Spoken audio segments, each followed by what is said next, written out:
ለመርሳት እየሞከርኩኝ ነበር። ቃሌን ለመጠበቅ እየሞከርኩኝ ነበር። አቡዬ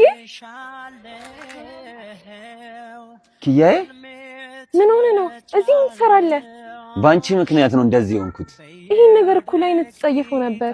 ትዝ ይልሻል? እዚህ ጋር ቆሜ ነበር ሰርግሽን ሳይ ነበረው።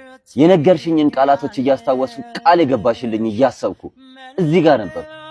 ግን መኖርሽ አኑሮኝ ህመምሽ ተሰምቶኝ መሄድሽ ነገ እንዳላይ ሰባብሮኝ ብርሃን የሌለበት ጨለማ ውስጥ ከቶኝ ከዚህ ነገር ላፍታ እንዳልወጣ አሳስሮ ይዞኛል።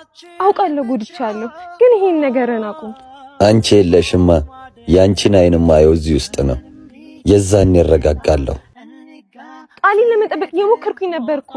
እኔም አንቺን ለመርሳት እየሞከርኩኝ ነበር። ግን ቃሌን ያላከበርኩት እኔ ነኝ ማለት ነው።